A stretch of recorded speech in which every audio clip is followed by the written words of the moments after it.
Hello mga idol, magandang hapon. So, ituturo po natin kung paano yung tamang pagsindi sa ating kalan mga idol, no? Para sa ating mga customer. So, ayan, no? So, makikita ni mga idol, no? Unang-una buksan natin tong oil faucet natin mga idol, no? Halimbawa kung may laman na yung tangke natin mga idol, buksan lang natin to mga idol. So, hintay lang natin dumaloy dito mga idol. So yan, oh. Walang laman mga idol, walang oil. Pero kung halimbawa may oil na yan mga idol, ang gawin nyo na lang, linisan nyo lang yung oil mga idol. Alisin nyo yung mga namumuong carbon mga idol, para yun na lang yung sindihan nyo. Huwag nyo na yung i-open, huwag nyo na i-open dito. So ito walang oil mga idol, kaya kailangan natin i-open. So yan, oh. Kung mapapansin nyo mga idol, no? Ito lumalabas na yung oil natin. So hintay lang natin na mapuno. So hintay lang natin na mapalibutan yung tubo natin sa gitna, yung maliit na tubo dyan mga idol. Hintay lang natin yan mapalibutan. Saka natin i-close yung oil natin dun sa oil faucet.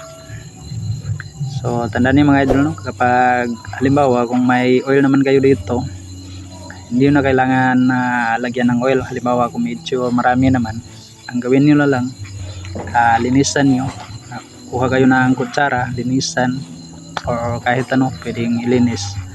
Tanggalin nyo na yung mga namumuong ano yan, carbon or kung anumang dumi, alisin nyo lang. Tapos yung oil, yun na lang yung gamitin nyo. So wag nyo nang buksan dito mga idol. So yan, no? Ini-close ko na mga idol kasi napalibutan na ng oil itong tubo natin sa gitna. So ayan. So i-open lang yun mga idol. Halimbawa kung wala talagang oil dito sa ating ano yan, sa base, i-open lang. So kailangan konti lang mga idol. So ayan, no? Makikita nyo, ganyan lang karami mga idol, no? Ganyan lang. So saka nyo sindihan. So tandaan nyo mga idol, no? Hindi kailangan sobrang dami mga idol. Tamang-tama lang. Kasi kapag marami, masobrahan, mas hindi siya magsindi ng mayos. So ito pala idol, mga tissue palang gamit natin pagsindi mga idol. So yan, tissue, ang gawin lang natin, ipalibot lang natin doon sa maliit na tubo sa gitna mga idol. Ayan, linibutan natin mga idol. Tapos inilublob ng konti para yung kalahating tissue mabasa. So yung kalahati naman hindi siya mabasa. So ayan mga idol. So gumamit din ako ng tissue pang sindi mga idol. Ayan, pwede rin kayong bumili ng posporo mga idol, para halimbawa kung posporo ang sindi nyo, pwede na yon itapon dyan sa loob. Pag sindi ng posporo, itapon nyo na lang. Kayo nang bahala kung anong gusto nyo pag sindi. Pero mas maganda talaga gamitin nyo yung tissue mga idol. Tissue yung i-recommend ko sa inyo na pang sindi, kasi para sa akin ito talaga yung pinakamadali mga idol. So ayan, kung makikita nyo, may apoy na siya mga idol. Pero hintayin lang natin ng 1 minuto mga idol, no? Painitin mga 1 minuto bago natin buksan yung blower natin mga idol. So mga 1 minuto painitin muna natin, no? Ayan. So ayan, ito mga idol, no? Kaya binuksan ko na yung blower natin. So sa pagbukas ng blower mga idol, nasa mahinang hangin lang muna tayo mga idol. Huwag natin biglayin mga idol para hindi mamatay yung apoy natin. So ito, nasa number 1 tayo mga idol. Sinusuportahan lang natin ng konting hangin para mabilis yung pag-init mga idol. So ayan, no? Makikita nyo, mahina pa yung apoy natin dyan mga idol, no? Pero sinuportahan na natin ng hangin. So ayan, pinainit ko muna ng mga 1 minuto mga idol, saka binuksan ulit, or di kaya pinakalakasan yung blower natin. So ito number 1, tapos maglagay tayo mga number 3 or yan number 3 mga idol. So inilagay ko sa number 3 mga idol, kasi medyo mainit na yung kuha natin mga idol, yung oil natin, kaya hindi na siya mamatay.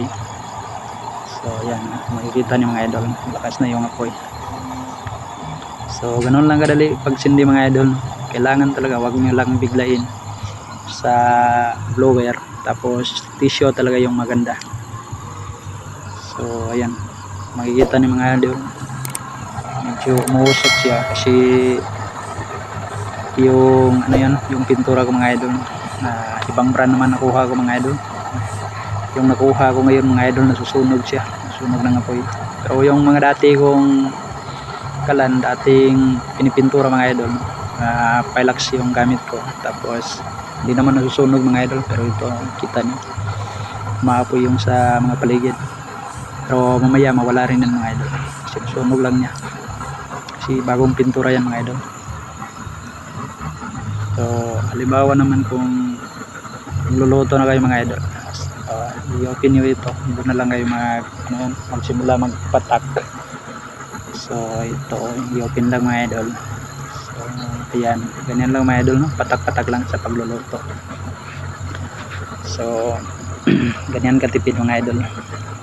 So, ayan, makikita nyo, patak-patak lang talaga mga idol. So hindi kailangan yung diretso-diretso na yan, labas ng oil. So yun, number 3 pa rin tayo mga idol. So yan, makikita niyo mga idol, no, usok lang yung napapansin nyo, wala kayong nakikita ng apoy. So kasi nasa maliwanag tayo mga idol. Ayan, maliwanag po yung sa harap natin mga idol. Pero mamaya takpan ko ng ano yan, plywood, para makita talaga kung gaano kaganda yung apoy natin. So yan mga idol, yan, mapapansin yung apoy natin, blue talaga siya mga idol. Pag inaalis ko yung plywood dyan mga idol, hindi natin talaga makikita yung apoy natin. Pero kapag tinatanggal ko, ay pag nilalagay ko, ayan, kitang kita mga idol, ganda ng apoy. So ganyan lang mga idol, ayan.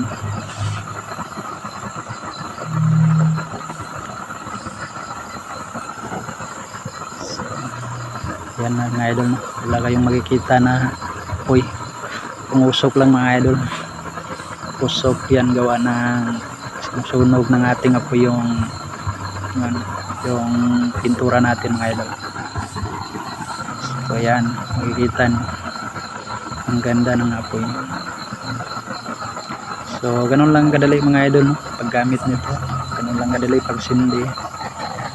Sa paggamit naman, ganun, patak-patak lang mga idol. So ito, available din to sa mga idol.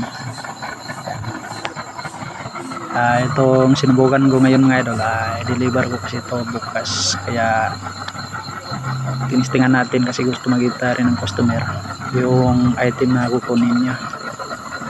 So yan, number 3 tayo, tapos pahinahan natin ng konti number 2 mga idol. So yan, yung pa rin mga idol, tapos pa rin mga apoy. So yan mga idol. So ganun lang kadali mga idol. Tandaan nyo lang, halimbawa kung may oil na dyan sa ano, kalagay, huwag nyo na i-open yung oil natin mga idol, no?